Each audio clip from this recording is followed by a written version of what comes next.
이번에 세계 군사력 순위 나온 거 봤어? 미국 GFP에서 나온 평가? 응.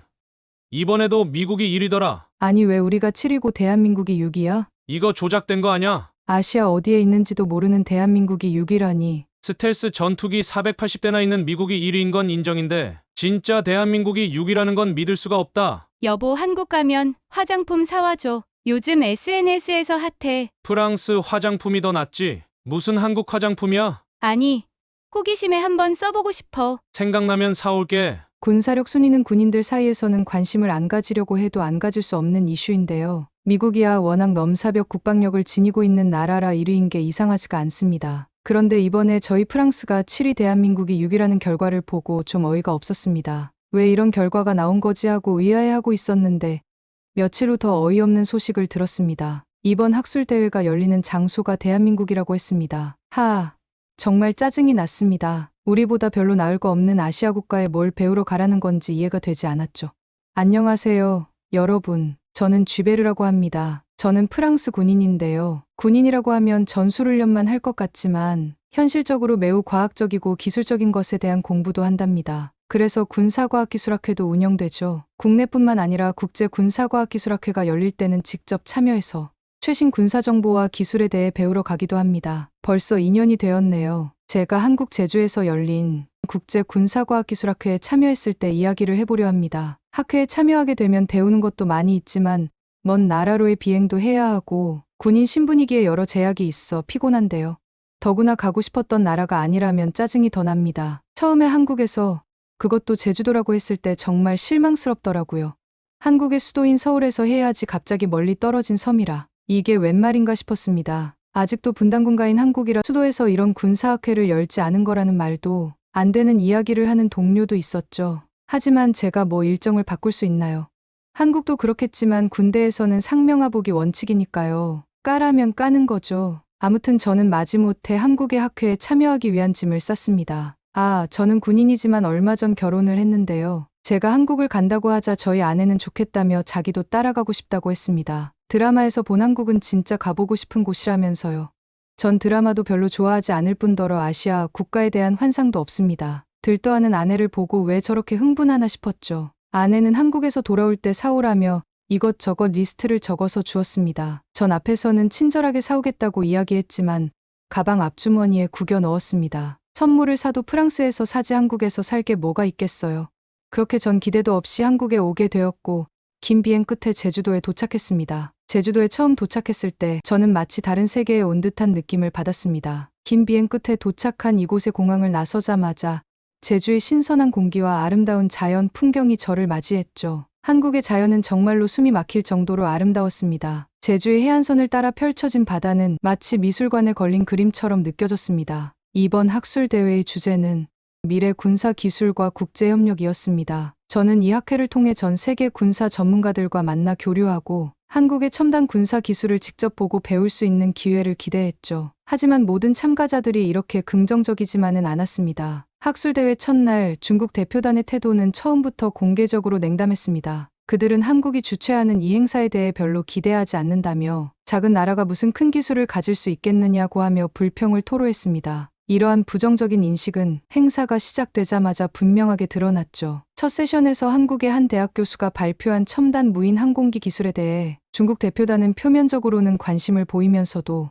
그들의 언어와 표정에서는 회의적인 태도를 감추지 못했습니다. 이 교수가 설명하는 무인 항공기의 센서 기술, 데이터 처리 능력, 그리고 작전 실행 능력에 대한 내용은 실제로 많은 참가자들에게 큰 관심을 끌었지만 중국 대표는 다소 무시하는 듯한 반응을 보였습니다. 점심시간에 다가온 네트워킹 세션에서는 더욱 뚜렷한 차이가 드러났습니다. 대부분의 참가자들이 서로를 알아가고 정보를 교환하는 동안 중국 대표단은 주로 자국의 대표들끼리만 어울렸으며 다른 나라 대표들과는 거리를 뒀습니다. 한국의 몇몇 참가자들이 중국 대표단에 다가가 대화를 시도했지만 그들은 그다지 열린 태도를 보이지 않았습니다. 그날 저녁에 있었던 환영 만찬에서 한국의 주최 측은 모든 참가자들이 서로를 더 잘 이해하고 친밀감을 높일 수 있도록 다양한 문화 프로그램을 준비했습니다. 이때 한국의 전통 음악과 댄스 공연이 펼쳐졌고 많은 외국 참가자들이 이를 매우 흥미롭게 지켜보았습니다. 그러나 중국 대표단은 이러한 공연에 대해 별다른 반응을 보이지 않았고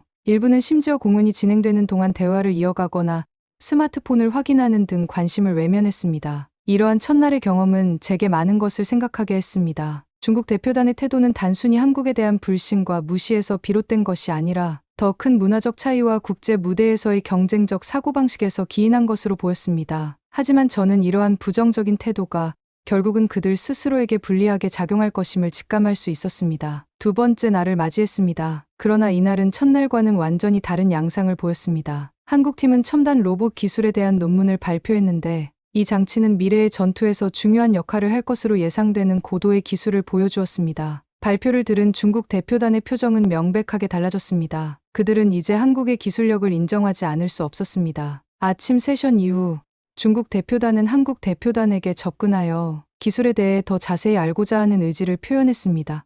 이러한 변화는 점심시간의 네트워킹 세션에서도 드러났습니다. 중국 대표단은 이제 다른 나라의 대표들과 적극적으로 대화를 나누었고 특히 한국 대표단에게 많은 질문을 던졌습니다. 이제 한국의 기술을 중요하게 생각하고 이해하려고 노력하였습니다. 무시하기에는 한국의 기술의 수준이 너무나도 높았기 때문이죠. 물론 중국도 군사강국이긴 하지만 IT 기술과 접목한 부분은 한국의 기술을 무시할 수 없었을 겁니다. 이러한 변화는 그날 저녁의 만찬에서도 계속되었습니다. 중국 대표단은 이제 한국의 문화 공연에도 관심을 보이며 특히 한국의 K-팝이 나오자 자리에서 일어나 춤을 추었습니다. 아니 어제까지 한국 무시하던 중국 군인들 맞나요? 중국 대표단의 태도의 변화는 그들이 한국의 기술력과 문화에 대한 새로운 인식을 가지게 되면서 일어났습니다. 하루 만에 태도를 돌변한 중국 선수단이 좀 우습긴 했지만 편견과 무시를 넘어서 실력으로 새로운 관점과 이해를 이끌어낼 수 있다니 놀라웠습니다. 그날 저녁은 제주의 맑은 공기 속에서 축구 게임이 진행되었습니다. 이 행사는 참가자들 간의 우호를 증진하고 팀워크를 강화하기 위해 마련된 것이었는데요. 중국 대표팀은 한국팀을 상대로 경기를 펼치게 되었습니다. 중국 대표팀은 자신들의 체력과 기술을 자랑하며 한국팀을 가볍게 이길 수 있을 것이라고 큰소리쳤습니다. 그들은 자국이 축구에서도 우수하다고 믿었기 때문에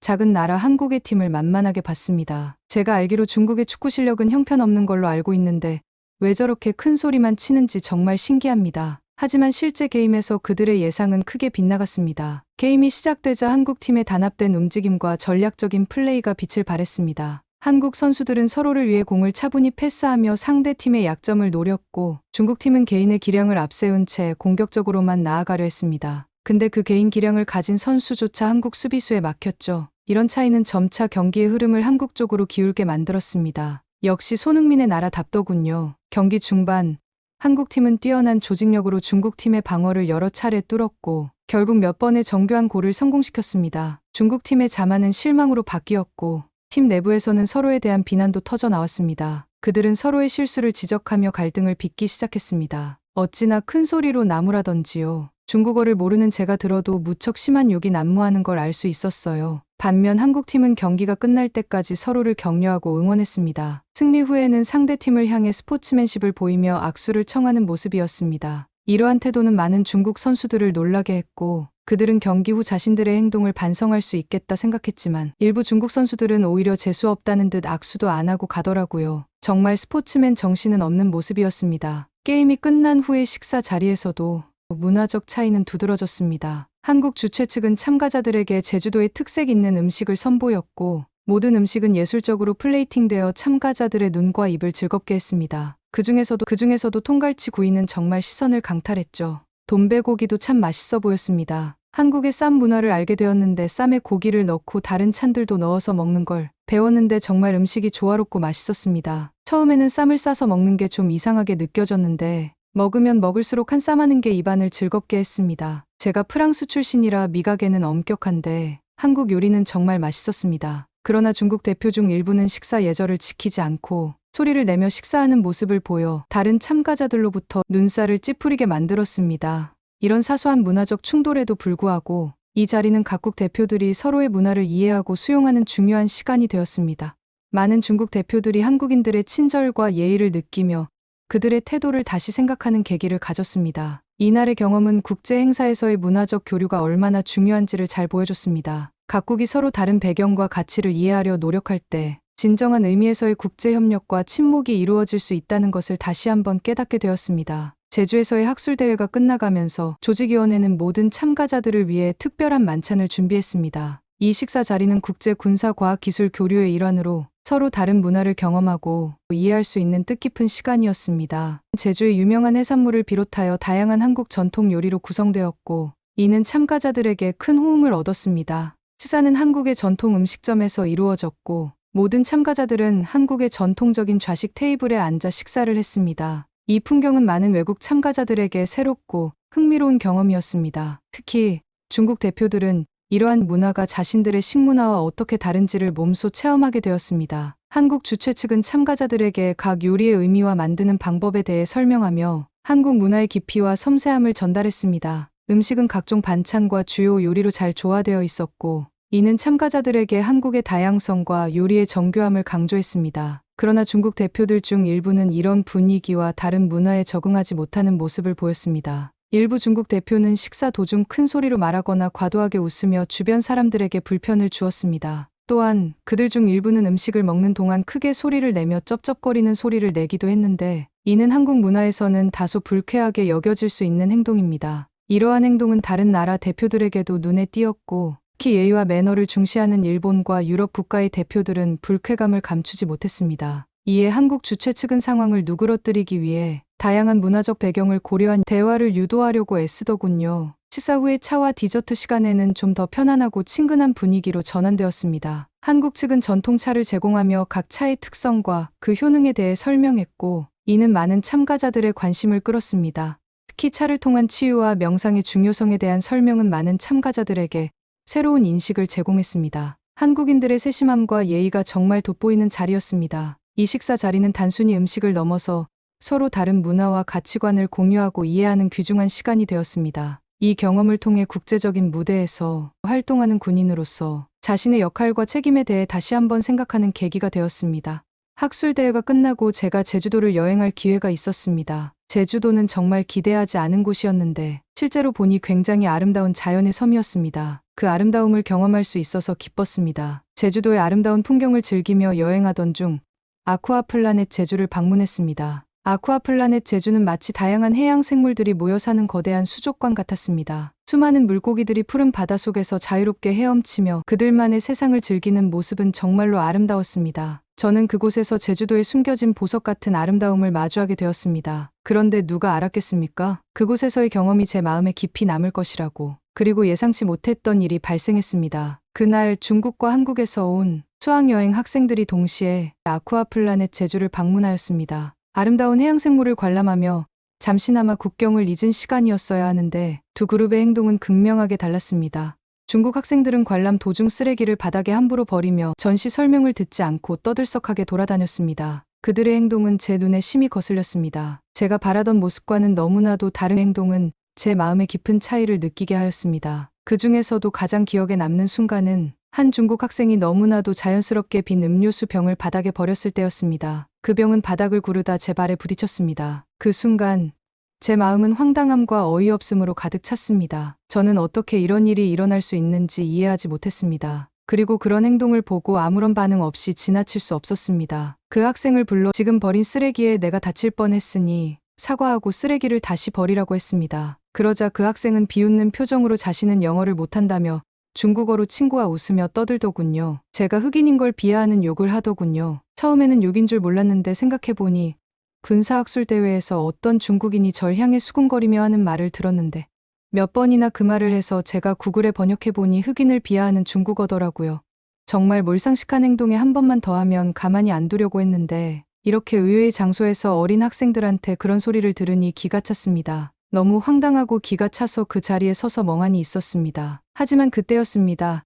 한국 학생 한 명이 다가와 사과하며 쓰레기를 주워 담는 모습을 목격했습니다. 그 학생은 제게 다가와 괜찮으세요? 아마 외국인이라 규칙을 잘 모르는 것 같습니다. 정말 죄송합니다. 라고 말하며 안부를 물었습니다. 그의 진심 어린 사과와 배려에 저는 놀랐습니다. 본인이 한 행동이 아닌데도 다가와 사과를 하고 다친 곳은 없는지 살펴보다니요. 저는 그 한국 학생의 행동에 크게 감동했습니다. 그 학생의 성숙한 행동은 그의 문화와 나라를 대표하는 모습이었습니다. 저는 이렇게 어린 학생에게서 이런 성숙함과 배려심을 볼 수 있어서 놀랐습니다. 그 순간 저는 한국에서의 교육이 얼마나 잘 이루어지고 있는지 알 수 있었다 라고 생각했습니다. 그 학생의 예의 바른 행동을 보니 학술대회 내내 한국인들이 보여주었던 예의 바르고 배려심 있는 태도가 그냥 나온 게 아니구나 하는 생각이 들었습니다. 또 제주도의 깨끗한 환경과 잘 관리된 관광지는 저를 놀라게 했습니다. 중국에서는 이렇게 청결하고 잘 관리되는 관광지를 찾아보기 힘들었습니다. 제주도는 그런 면에서 중국과 확연히 차이를 보였습니다. 제주의 해변은 맑은 파란색 바다와 흰 모래사장이 어우러져 마치 페인팅 같았습니다.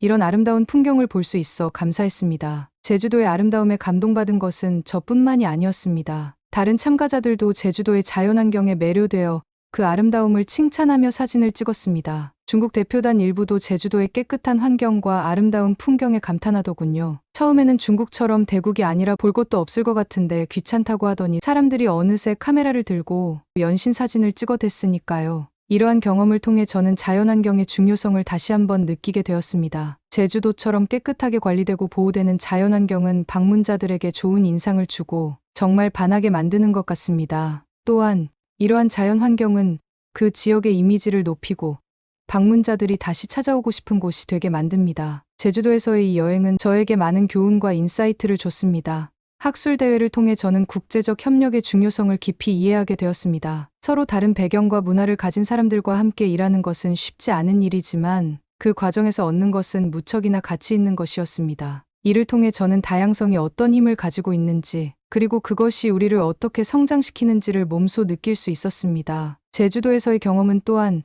자연환경의 가치와 그것이 우리의 삶에 어떤 영향을 미치는지를 깨닫게 해주었습니다. 자연환경은 단순히 눈을 즐겁게 하는 것이 아니라 우리의 마음과 정신의 건강을 주며 우리의 삶의 질을 변화시키는 것을 알았죠. 사실 학술대회 참여 전 극심한 스트레스로 두통을 앓고 있었거든요. 그런데 제주의 바다, 산을 다니며 힐링을 해서인지 어느 순간부터 두통이 느껴지지 않았습니다. 이를 통해 저는 자연환경을 보호하고 유지하는 것이 얼마나 중요한지를 깨닫게 되었습니다. 제주도를 여행하던 중 저는 화장품 가게를 발견했습니다. 아내가 화장품 이야기를 한 게 떠올랐는데 마침 동행하던 한국 군인이 이 브랜드는 제주도에서 유래된 브랜드로 모두 제주도의 자연에서 얻은 재료로 만들어진다는 사실에 놀랐습니다. 가게 안으로 들어서자 다양한 제품들이 세련되게 진열되어 있었습니다. 각 제품은 그들만의 독특한 향기와 텍스처를 가지고 있었고 그것들을 직접 체험해 볼 수 있도록 시험용 제품이 준비되어 있었습니다. 아니 이렇게 많은 제품들을 공짜로 써볼 수 있게 하다니요. 비싼 백화점 같은 매장도 아닌데요. 저는 먼저 스킨케어 제품들을 둘러보았습니다. 그들의 철학인 자연에서 얻은 건강한 뷰티를 완벽하게 표현하고 있었습니다. 특히 그들의 제품 중 하나인 세럼은 제주도에서 자란 신선한 녹차 씨앗을 이용하여 만든 제품으로 피부에 충분한 수분과 영양을 공급해주는 것으로 알려져 있었습니다. 또한 제품에 적혀있는 설명을 보니 이 제품은 피부를 부드럽고 촉촉하게 만들어주며 피부톤을 밝게 해준다는 것을 알게 되었습니다. 다음으로 저는 메이크업 제품들을 둘러보았습니다. 메이크업 제품들은 자연스러운 컬러와 뛰어난 발색으로 유명했습니다. 제가 여러 제품을 둘러보자 직원이 와서 도와줄 것을 제안했고 저는 제 아내의 피부톤을 설명하며 추천받았는데요. 유분이 많은 아내에게 추천할 수 있는 파우더를 보여주었습니다. 아내에게 사진을 찍어 보내니 이 제품을 갖고 싶다고 하더군요. 이렇게 여러 제품들을 직접 체험해보고 나서 저는 결국 아내와 친구들에게 선물로 줄 제품을 구매했습니다. 그들에게 이 선물을 줄 생각을 하니 저는 기대감과 설렘으로 가득 찼습니다. 제품을 구매한 후에는 선물 포장도 깔끔하게 해주는 서비스에 더욱 만족하게 되었습니다. 제품들은 완벽한 선물이 될 것이라고 확신하였습니다. 그리고 한국이라는 나라가 비록 물리적인 국가의 크기는 작을지 모르지만 한국인들은 참 큰 사람임을 알 수 있었습니다. 체계적이고 배려심 넘치는 대회 운영부터 조직에 참여하는 태도를 보아도 알 수 있었죠. 한국으로 오는 것에 별 기대도 없었고 오히려 싫었는데 한국에 와서 참 많은 것을 깨닫게 되었습니다. 저희 아내가 이런 모습을 보았을 리는 없는데 어떤 점에 한국에 반했을지 궁금해지네요. 다음에 기회가 되면 아내와 함께 한국을 다시 찾고 싶습니다. 이렇게 깔끔한 나라라면 아이와 함께 찾아도 좋을 것 같네요. 제주에서의 한국에서의 시간을 잊지 못할 것 같습니다. 다음에 꼭 한국에 다시 찾아오겠습니다. 이야기 들어주셔서 감사합니다. 마지막으로 구독과 좋아요, 알림 설정 한 번씩만 부탁드리겠습니다. 시청해 주셔서 감사드립니다.